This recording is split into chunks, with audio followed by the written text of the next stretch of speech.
Hello guys, welcome to video. और आज की वीडियो हम देखेंगे रिस्क मैनेजमेंट। देखो, रिस्क मैनेजमेंट की वीडियो में इसलिए बना रहा था क्योंकि मुझे लगता था कि काफ़ी बेसिक वीडियो है और ये जो भी न्यू ट्रेडर्स हैं या जो भी एक्सपीरियंस है उनको रिस्क मैनेजमेंट पता होगा कि रिस्क मैनेजमेंट कैसे करते हैं।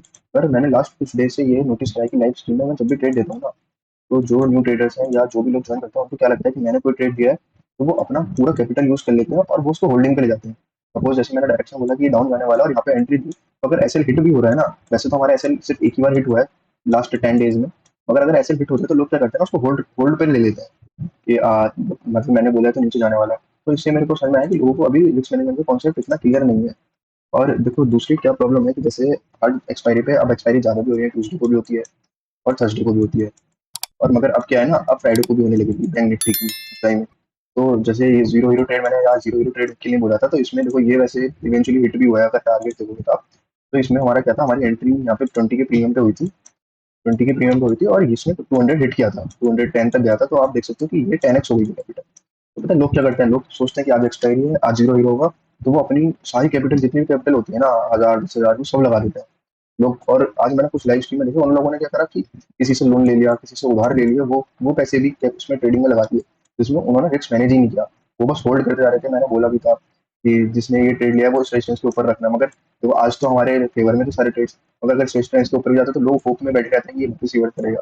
तो इन सब चीज़ों के लिए रिस्क मैनेजमेंट का कॉन्सेप्ट मैंने सोचा कि एक बार बता देता हूँ सबको, जिससे कि लोगों को थोड़ा ईजी हो कि रिस्क मैनेजमेंट को कैसे हैंडल करना है। तो देखो, ये ट्रेड्स तो आज हमने लिए थे एक्सपायरी के दिन, इसमें भी डबल एक्स होता है, इसमें तो 10x हो चुके थे।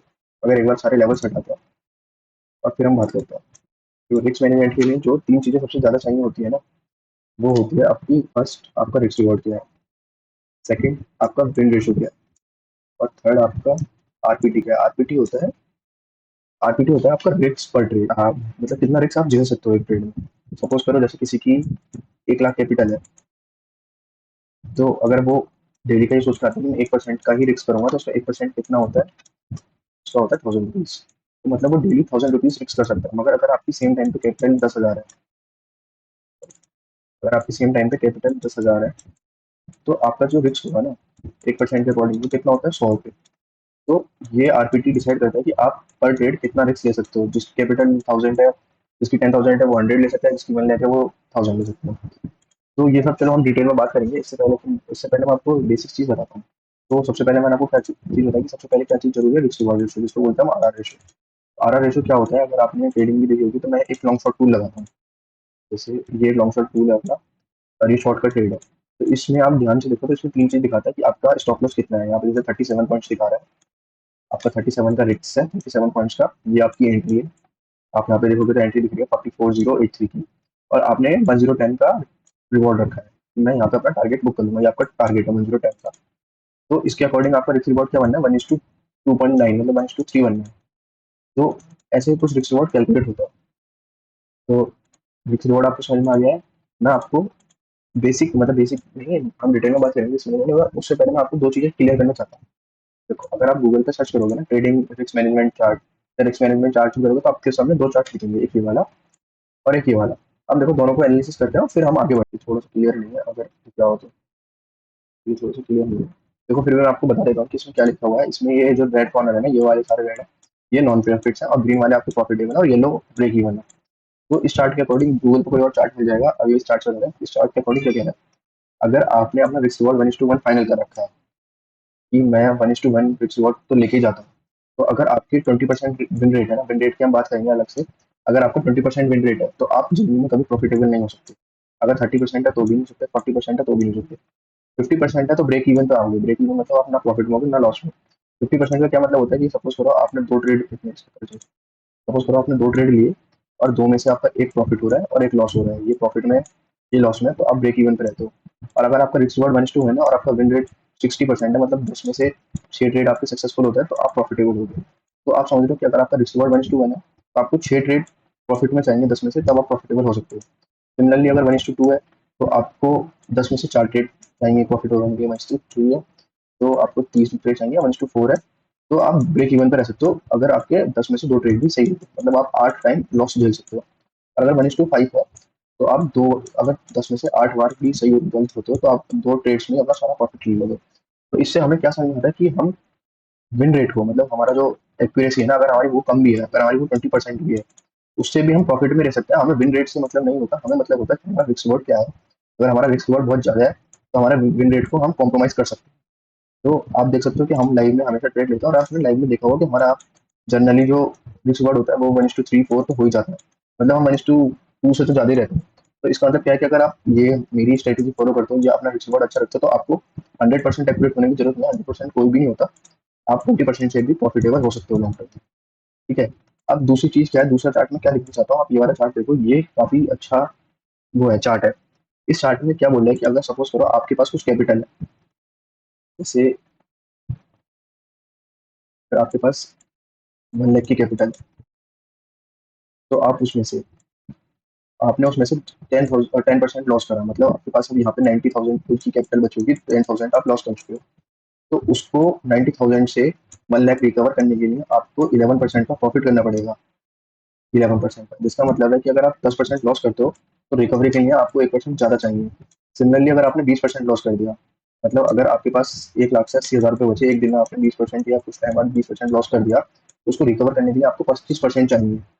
और गलती से जो लोग अकाउंट ब्लॉक कर देते हैं, अगर आपने ये 90% अकाउंट ब्लॉक हो गया, मतलब आपके पास बस 10,000 बचे हैं, तो उस 10,000 से आपको ब्रेक इवन पाने के लिए, मैं प्रॉफिटेबल नहीं कह रहा, सिर्फ ब्रेक इवन, मतलब 10,000 से 1 लाख बनाने के लिए, फिर से जो आपकी इनिशियल कैपिटल थी वो बनाने के लिए आपको 90% का प्रॉफिट करना पड़ेगा, जो नियरली इम्पॉसिबल होता है। 90% तो मतलब आप कई सालों में भी नहीं कर सकते। तो इस चार्ट को दिखाने का मेरा सिर्फ एक ही मतलब था कि आप, जो भी लोग इस माइंड सेट से आते हैं कि हम रिकवर कर लेंगे, या जो रेवेन्यू ट्रेडिंग कहते हैं, उनका मैं माइंड सेट क्लियर करना चाहता हूँ कि रिकवरी जैसी कोई चीज़ होती ही नहीं है मार्केट में। भूल जाओ कि आपने कुछ लॉस किया था वो रिकवर होगा, सारा गेम होता है प्रॉफिट और लॉस का। रिकवरी कुछ होती नहीं है, प्रॉफिट और लॉस का होता है। प्रॉफिट और लॉस में क्या होता है, आपके परसेंटेज पे डिपेंड करता है। जितनी बड़ी आपकी प्रॉफिट है उतनी परसेंट के अकॉर्डिंग आपका प्रॉफिट, उतनी परसेंट के अकॉर्डिंग आपका लॉस। तो सबसे पहली चीज जो आपको अपने माइंड से निकाल लेनी है वो है कि आपको रेवेन्यू ट्रेडिंग करनी है। रेवेन्यू ट्रेडिंग या रिकवरी कुछ नहीं होती मार्केट में। रिकवरी जैसी कोई फेज ही नहीं है मार्केट में। जो आप लोग सोच सुनते हो, मतलब जिनकी भी यूट्यूब वीडियो सुनते हो, आपने सुना होगा कि किसी ने 40 lakhs का लॉस किया था, 40 लाख का लॉस किया था, और फिर उसने वो सब भी रिकवर कर लिया और उसने प्रॉफिट करके 1 करोड़ भी कर लिया। मगर उनके पीछे एक चीज समझो कि अगर उन्होंने 50 लाख की कैपिटल यूज की थी, 50 lakhs, और उसमें से 40% 40 lakhs लॉस कर दिए, तो उन्होंने ये 10 लाख से 1 करोड़ नहीं बनाए हैं। उन्होंने ये 10 लाख से 1 करोड़ नहीं बनाए हैं। उन्होंने इस 10 लाख में और कैपिटल ऐड करी है। उनसे एक बार चेक करो कि उन्होंने कितनी कैपिटल ऐड की है, क्योंकि ये चीज नहीं होती कि 10 लाख से उन्होंने बनाया, उन्होंने उनके पास कोई सेकेंडरी सोर्स ऑफ इनकम है जिससे में उन्होंने कैपिटल ऐड की और फिर धीरे धीरे ये टारगेट अचीव किया। उन्होंने लॉस करने के बाद रिकवरी नहीं की है। ये वर्ड अपने माइंड से निकाल लो कि रिकवरी जैसी कोई चीज होती है। तो आई होप आपको ये चीज़ क्लियर हो गई होगी कि रिकवरी कुछ नहीं होती है, और आपको 100% एक्यूरेट होने की भी जरूरत है। 100% एक्यूरेसी नहीं चाहिए मार्केट में। अगर आपके पास 20% एक्यूरेसी भी है ना, तो भी आप मार्केट में प्रॉफिटेबल हो सकते हैं। तो चलो, ये तो मैंने थोड़ी साइकोलॉजी की बातें आपको समझा दी। अब बात करते हैं मेन रिस्क रिवॉर्ड की और मेन रिस्क मैनेजमेंट की, कि हम कैसे रिस्क मैनेज कर सकते हैं। तो देखो, जो मैंने आपको सबसे पहले 3 चीज बताई थी, उसमें से सबसे पहले था आपका रिस्क रिवॉर्ड। रिस्क रिवॉर्ड को मार्केट कंडीशन होता है, इसको हम फिक्स नहीं कर सकते। इसको हम फिक्स नहीं कर सकते, मगर हम इसमें एक चीज कर सकते हैं। वो एक चीज क्या है? वो एक चीज है कि आप सपोज करो, पहले मैं आपको रिस्क रिवॉर्ड थोड़ा डिटेल में बता देता हूँ जो भी बिगिनर्स हैं उनके लिए। आप सपोज करो कि आपने कोई स्टॉक लिया, सपोज जैसे ये एसबीआई हो, और इस एसबीआई को आपने 100 पे लिया है, और आप प्लान करते हो कि अगर ये मेरे अगेंस्ट में है, आप सोच रहे हो कि 100 से ये ऊपर जाने वाला है, और ये लगभग कुछ 102 चला जाए, 102 का आपका टारगेट। आप प्लान करते हो कि अगर ये मेरे अगेंस्ट में जाता है, गलती से ये ऊपर जाके ये मेरे को एंट्री देके नीचे आता है, और अगर ये 98 पे आया तो मैं एग्जिट कर दूंगा। 98 पे आया तो एग्जिट कर दूंगा और यहाँ पे टारगेट बुक कर दूंगा। तो इसका मतलब क्या है कि आप अपने 100 रुपए की एंट्री पे 2 रुपए का ऐसा ले रहे हो, 2 रुपए का लॉस लेने के लिए रेडी हो। तो इस 2 रुपए का लॉस लेने के लिए हम क्या करते हैं कि हम लिख लेते हैं कि हमारा लॉस क्या है, 2 रुपए। आप इस लॉस के अगेंस्ट में कितना प्रॉफिट लेने चाह रहे हो, 2 रुपए। तो हमने लिखा लॉस अपॉन प्रॉफिट, कितना आया हमारा 1। तो हमारा रिस्क रिवॉर्ड क्या होता है, 1:1, 1:1। आप बेसिक सी मैथ से इन दोनों को काटोगे तो 1:1 होता है, 1:1 रिस्क।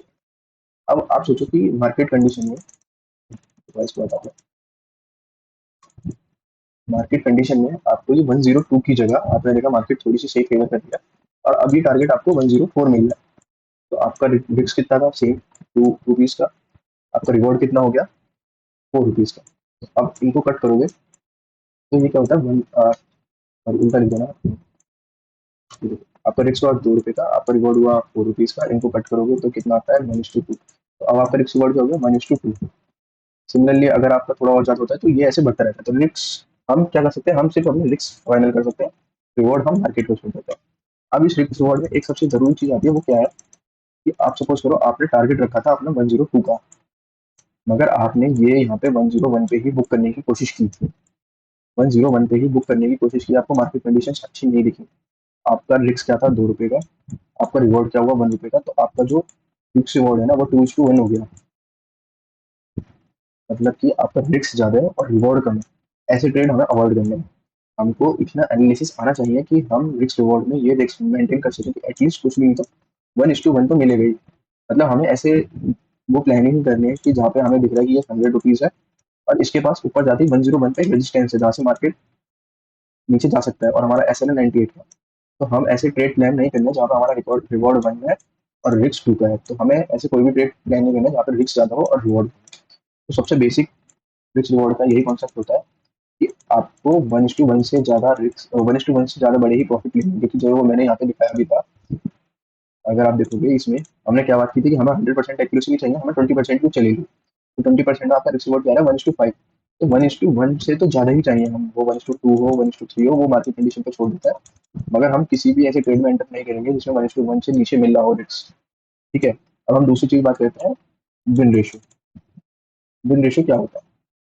देखो ये सारी अल्टीमेट चीज़ें उस चार्ट पे ही जाके होंगी। यहाँ पे विन रेशियो जैसे यहाँ पे 20% है, 30% है, 40% है। तो इसको कैसे कैलकुलेट करते हैं? आपको अपने ट्रेड्स देखना। सपोज करो आपने 10 ट्रेड लिए। सपोज करो आपने 10 ट्रेड लिए और 10 में से आपका 2 बार लॉस हुआ और 8 बार प्रॉफिट हुआ। तो आपकी विन रेशियो क्या होगी? 2/8 इज 1:4। या आप बोलो कि आपकी विनिंग प्रोबेबिलिटी कितनी हो गई 50%, क्योंकि आप 10 में से हर बार की बात है, अगर आप 10 ट्रेड कंटिन्यूसली लेते हो तो 8 बार प्रॉफिट हो रहा है, 2 बार लॉस हो रहा है, तो आपकी एक्यूरेसी क्या होगी 80%, जो वहाँ पे प्रोबेबिलिटी लिखी हुई थी। सिमिलर कंडीशन में अगर आपने कुछ 10 ट्रेड में से 5 में प्रॉफिट किया और 5 में लॉस किया, तो आपकी विनिंग प्रोबेबिलिटी क्या होगा 50%। अगर आपने ये 5 में लॉस की जगह आपने यहाँ पे 4 में प्रॉफिट किया, 6 में लॉस किया, तो आपकी विनिंग प्रोबेबिलिटी क्या होगी 40%। तो ऐसे हम विनिंग प्रोबेबिलिटी कैलकुलेट करते हैं। और इसी को हम अगर आप बुक्स में देखोगे तो विन रेशियो विनिंग प्रोबेबिलिटी को दूसरा नाम दिया गया है, वो होता है हिट रेशियो। हिट रेशियो भी सेम होता है कि आप मार्केट में कितनी बार ट्रेड हिट करते हो और उनमें से कितनी बार आपको सक्सेस मिलती है, तो वो ही हिट रेशियो होता है और कोई और कॉन्सेप्ट नहीं है। इसको बताने का सिर्फ रीजन यही था कि आप इस चार्ट को देख के एनालिसिस करो कि अगर आपके पास एक्यूरेसी कम है ना, आपके पास सेटअप है उसकी एक्यूरेसी 20% है, कोई दिक्कत नहीं है। अगर आपकी एक्यूरेसी कम है तो कोई दिक्कत नहीं है, बस आपको अपने टारगेट्स बड़े रखने पड़ेंगे, 1:5 के रखने पड़ेंगे, और आप डेली लाइव और ये टारगेट्स हम अचीव करते हैं। ये कोई हाइपोथेटिकल या कोई बड़े टारगेट्स नहीं है, ये हम डेली ले रहे हैं। अगर मैं कोई भी ट्रेड दिखाऊंगा तो उसमें हमने लिए हैं पीछे बैक स्टेप बैक स्टेज में।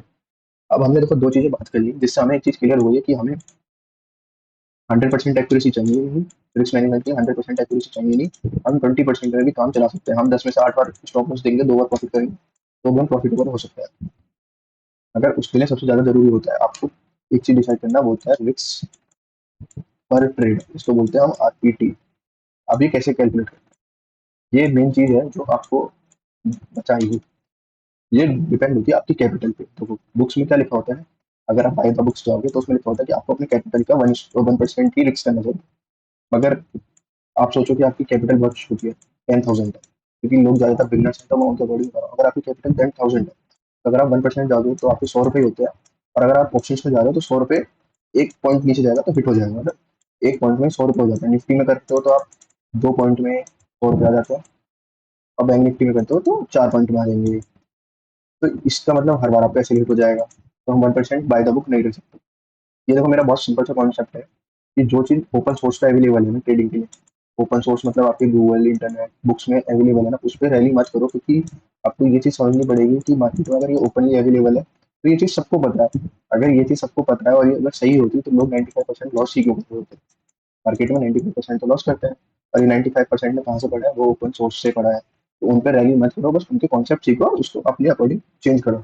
तो देखो 1% तो हम रिस्क नहीं कर सकते, हमने देखा। तो अब हमें कितना रिस्क करना चाहिए? 10%। 10% बहुत ज़्यादा हो जाएगा, क्योंकि अगर आपके पास 10,000 की कैपिटल है और अगर आप 1000 ट्रिक्स करते हो और आपकी एक्यूरेसी कम है, तो अगर आपके पास सोचो कि स्टार्टिंग में ही अगर आप ये सोचो कि 3 ट्रेड आप प्रॉफिट 3 ट्रेड आप लूज करते हो, मतलब आप 10 में से 7 ट्रेड प्रॉफिट में रहते हो, तो जो 3 टाइम लूजिंग है वो इनिशियली आ गई, तो आपकी 10 की कैपिटल डायरेक्ट 7,000 हो जाएगी, जिससे आप नेक्स्ट ट्रेड ही नहीं ले सकते। 7,000 हो जाएगी तो कुछ दिन आप ट्रेड ही नहीं कर पाओगे, सिर्फ एक्सपायरी के लिए प्रीमियम बचेगा। तो हमें कितना रिस्क लेना चाहिए? तो हमें इस रिस्क के अकॉर्डिंग हमको क्या लेना चाहिए, वैसे रिस्क कर देता हूँ। देखो, आप मैं बोलता हूँ कि आप ना 1% लो ना 10% लो, आप रिस्क करो 3%। 3% चलेगा, कोई दिक्कत नहीं।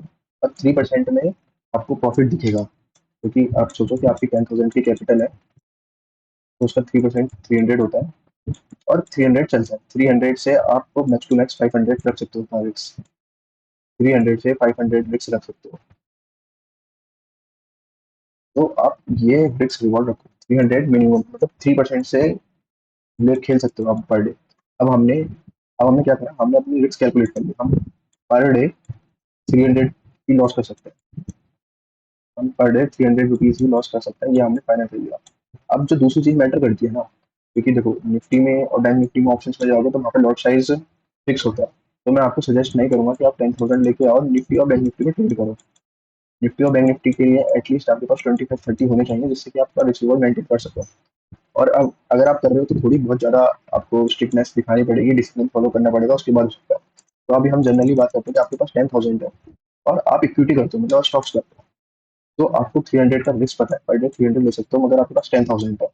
आप सपोज करो कि कोई स्टॉक 1000 पे है, या कोई स्टॉक 500 पे भी मिलेगा, 100 का भी मिलेगा, जिसमें आपको अपॉर्चुनिटी दिखेगी। तो इन सब में अगर आपके पास 100 है तो आप 10,000 से कितने ले सकते हो? लगभग आप और 100 क्वांटिटी ले सकते हो। 500 है तो आप 50 क्वांटिटी ले सकते हो। सिमिलरली आप 500 है तो आप कितनी ले सकते हो? 20 क्वांटिटी ले सकते हो। ऐसे ही 20 क्वांटिटी ले सकते हो। 1000 है तो 10 क्वांटिटी ले सकते हो। तो फिक्स रिवॉर्ड में जो तीसरी चीज नहीं, दूसरी चीज होती है, वो होती है कि हमें क्वांटिटी कितनी लेनी है। हमने पहले क्या देखा, हमने रिस्क देख लिया अपना कि हम 300 ले सकते हैं, कैपिटल देख ली। अब दूसरी होती है कि हम कितनी क्वांटिटी ले सकते हैं। तो क्वांटिटी निकालने का एक बहुत सिंपल फॉर्मूला होता है। क्वांटिटी कैसे निकालते हैं? आप सपोज करो कि आपने एस ही देखा, आपने एस देखा जिसमें आपकी एंट्री 100 पे बन रही है, और आपको दिख रहा है कि आपका रिस्क हो रहा है कुल जैसे आपका रिस्क 90 पे हो रहा है, तो आपको 10 पॉइंट का रिस्क है। तो अगर आप नॉर्मल अपने कैपिटल के अकॉर्डिंग लोगे तो आपका क्या होगा? 10,000 है, 10,000 है, तो अगर आप 10,000 डिवाइडेड बाई 100 करोगे तो आप कितने रिवॉर्ड कितने स्टॉक्स ले सकते हो? 100। मगर अगर 100 में आपने 10 पॉइंट का ऐसे ही गलती से हिट हो गया तो आप 1,000 रुपये लॉस कर दोगे। मगर हमने क्या फाइनल किया? 300 रुपये। और क्योंकि हमारा स्टॉप लॉस 10 का है तो उससे पहले हम निकलेंगे, तो फिर वो हमारे लिए, क्योंकि हो सकता है कि मार्केट 97 पे आए, आपका स्टॉप लॉस हिट करे और चला जाए, फिर आपको क्या दुख होगा कि यार मैंने तो 90 लगाया था, गलती कर दी, होल्ड कर लिया था ऐसा। तो हमें अपनी पूरी कैपिटल कभी भी यूज करनी नहीं है। इसके लिए हमारे पास एक बहुत ईजी फॉर्मूला है। वो क्या है? आपके पास जितना रिक्स है, क्वांटिटी निकालने का सबसे बेसिक फॉर्मूला ये है कि आपके पास जितना पर डे का रिस्क कैलकुलेटेड है, जैसे हमारा 300 है, उसको ऊपर लिखो और नीचे आप अपना स्टॉप लॉस लिखो, जैसे 10 है। अब इसको डिवाइड करके आपके पास क्या बचता है? 30। तो आप उस ट्रेड में जिसमें आपकी रिस्क 10 है, उस ट्रेड में आप 30 क्वांटिटी ले सकते हो, क्योंकि अगर ये 30 क्वांटिटी पे ऐसे हिट होगा तो आपका कितना लॉस होगा? 300 का, जो आप बेयर कर सकते हो, क्योंकि आपने पहले ही डिसाइड कर लिया कि मैं पर डे 300 का लॉस कर सकता हूँ। क्योंकि आपको पता है कि मेरा सेटअप क्या है, 10 में से 3 बार चलता है, तो अगर आप 7 बार लॉस करोगे तो आप 21,000 और 2100 लॉस कर दोगे। मगर आपको पता है कि इस 3 ट्रेड में मैं 5x लेता हूँ, मेरा 1:5 का रिस्क रिवॉर्ड है। तो जहाँ पे आपका यहाँ पे 10 का एसएल है तो आपका रिवॉर्ड क्या होगा? 50 का। तो आप ये 30 × 50 करोगे तो आप लगभग 1,500 प्रॉफिट कर लोगे। तो ऐसे करके आपको मैनेज करना है। चलना है। आप देखो जैसे यहाँ पे 1:5 है और हमारी एक्यूरेसी 30% है, तो 1:5 में हमारी एक्यूरेसी 30% है, तो हम यहाँ पे प्रॉफिटेबल होना चाहिए। तो ठीक है, अब मैं आपको एक चीज़ बहुत अच्छे सेटअप पे एक और चीज़ देना चाहता हूँ, जो कि आप लास्ट वीडियो देखिए। तो वो क्या है? सपोज करो, पहले पता है पहले मुझे क्या लगता था जब मैं इंट्राडे करता था, जैसे 5 मिनट, तो सब लोग मुझे बोलते थे कि अपना रिस्क मेंटेन रखो। अब अगर आप यहाँ पे देखोगे कुछ, ये बॉक्स है जो हमने आज ट्रेड लिया था, उसके अकॉर्डिंग बता रहा हूँ मैं। ये बॉक्स है, और यहाँ पे मेरे को क्या दिखा, मेरी एनालिसिस बोलते हैं कि यहाँ पे बायर्स ट्रैप है और अब यहाँ से नीचे जा रहा है, तो अगर ये इसके नीचे आएगा तो मैं एंटर करूँ। तो सब लोग बोलते थे कि अपना रिस्क रिवॉर्ड मेंटेन रखो, मगर मैं क्या सोचता था कि यार मैंने यहाँ पे एंटर किया, तो मेरा जो एक्चुअल ऐसा बनना है वो ये बनना है 45 पॉइंट्स का माना। और मेरा रिवॉर्ड चलो कुछ भी है, मैं वो मैटर नहीं करता, मेरा सिर्फ 45 पॉइंट्स का बनना है। तो अगर आप 45 पॉइंट्स देखो, मगर मेरी कैपिटल मेरे को अगर आप 50 भी मानो, तो सपोज करो आपका जो एक्चुअल एसेट है वो 50 बनना है ना, और आप ये 50 बनना है और ये 25 है, तो आपका लगभग 1250 का एसएल हो रहा है। अगर जो आपकी कैपिटल है ना वो आपको अलाउ करती है कि सिर्फ आप 300 का ही एसएल ले सकते हो, 300 का ही एसएल ले सकते हो। तो मैं क्या सोचता था कि यार ये छोड़ दो, इसको इग्नोर करते हैं, हम अपने एसएल पे बैठते हैं, या तो हम एसएल लेंगे या हम प्रॉफिट लेंगे। अब मार्केट ऐसे हिट कर देता था, अगर मेरी अगर 10,000 की कैपिटल है और मैं 1200 रुपये एक ही ट्रेड में उड़ा दूंगा, तो मेरे पास 8,000 ही बचेंगे, जो बहुत ज़्यादा मेंटलिटी को खराब करता था। तो मैं आपको ये कॉन्सेप्ट ये बता रहा हूँ कि ये छोड़ दो कि आपका एसएल कहाँ है, आप एक चीज़ समझ लो कि अगर मार्केट में आपने एंट्री बनाई है, तो आपने जितना आपका अगर एसएल ज़्यादा बड़ा भी आ रहा है, तो अगर ऐसे केस में आ रहा है, तो आपको पहले तो वो ट्रेड अवॉइड ही करने हैं। मगर फिर भी आपको सेटअप दिख रहा है, बहुत स्ट्रॉन्ग सेटअप दिख रहा है, तो एक चीज़ हमेशा ध्यान रखना, वो ये है कि अगर आपने मार्केट में एंट्री करी है और मार्केट को आपको प्रॉफिट देना है ना, तो मार्केट ऐसे सडन मूव दे देगा, और मार्केट को आपका ऐसे लेना है, तो आप यहाँ पे चाहे 10 पॉइंट का रखो, 20 पॉइंट का रखो, 50 का रखो, 100 का रखो, मार्केट लेगा। वो कैसे लेगा, सपोज करो कि आपने ये एनालिसिस ना की होती, या अगर आप ब्रेकआउट ट्रेडर हो तो आपने सोचोगे यहाँ पे ब्रेकआउट हुआ है, कैंडल पे मैं ट्रेड लूंगा, क्लोजिंग पे ट्रेड लिया, आपने ये ऐसे रखा। अब देखो, मार्केट ने आपको टारगेट्स नहीं दिया, आपने टारगेट्स ये रखे होंगे कुछ, मार्केट ने नहीं दिए। अगर आपने ऐसे नहीं रखा, आपने डिसाइड किया क्या किया था कि मैं यहाँ पे निकल जाऊंगा, अगर आप यहाँ पे नहीं निकले, होप में बैठे रहे, तो आप अपना एसेट कितना भी बड़ा लगाते रहो। अगर मार्केट को लॉस देना है, तो आप यहाँ पे 60 पॉइंट्स लगा लो, 70 लगा लो, 100 लगा लो, 200 लगा लो, 300 लगा लो। अगर मार्केट को आपके अगेंस्ट में जाना है, आपका एसेट लेना है, तो वो आपका एसेट 500 पॉइंट्स तक भी ले जाएगी। आप कितना बड़ा एसेट लगा लो, उसको एसेट लेना है तो ले जाएगी। तो ये चीज़ ध्यान रखो, अगर आपने एंट्री बनाई है तो मार्केट को प्रॉफिट देना है, तो आपको वन गो में प्रॉफिट दे देगी। ऐसे लेना है तो आप कितना बड़ा भी लगा दो, वो ऐसे ले लेगी। आप जो डिसाइड करके आते हो, अगर 300 डिसाइड किया तो 300 आपके सिस्टम में लॉस दिखाते हैं, तो एग्जिट करना सीख जाओ। क्योंकि ये हम मेरा माइंड में ये मेरे माइंड में भी था, और इसके माइंड में होता है कि यार मेरा ऐसे यहाँ पे है, अगर मार्केट यहाँ पे कहीं पे आई है, तो मैं क्यों ही निकलूँ, मैं यहीं पे निकलूंगा जो मेरा ऐसे लेट होगा। मगर आपको होल्डिंग कैपेसिटी, आपका रिस्क रिकॉर्ड बताएगा, आपका आरपीटी बताएगा कि आप पर ट्रेड कितना रिस्क ले सकते हो, उससे ज्यादा रिस्क लो मत। और पहली बात तो जो रूल्स कहते हैं वो यही है, डिसिप्लिन नहीं कहता है कि अगर आप ऐसे आपकी आरपीटी से ज्यादा हो रहा है तो उस ट्रेड में एंटर करो ही मत। मगर क्योंकि आपका सेटअप है, आपको कॉन्फिडेंस है, अगर वो कॉन्फिडेंस आपको आ रहा है, तो आप एंटर कर लो, मतलब जो आपका आरपीटी है वो ही रिस्क रखो, आपको जरूरी नहीं है कि यहाँ पे ऐसे लगाना है। आई होप आपको ये कॉन्सेप्ट क्लियर हो गया होगा रिक्स रिवॉर्ड का। अगर कोई भी डाउट रहता है तो कमेंट्स में बताइएगा, और आपसे मिलेंगे हम नेक्स्ट वीडियो में। तब तक ये वीडियो को लाइक करो, चैनल को सब्सक्राइब करो, और डेली लाइव आ रहा हूँ, डेली लाइव में आओ और लर्निंग करो, जो भी डाउट्स हैं वो भी क्लियर करो। तो आपसे मिलते हैं नेक्स्ट वीडियो।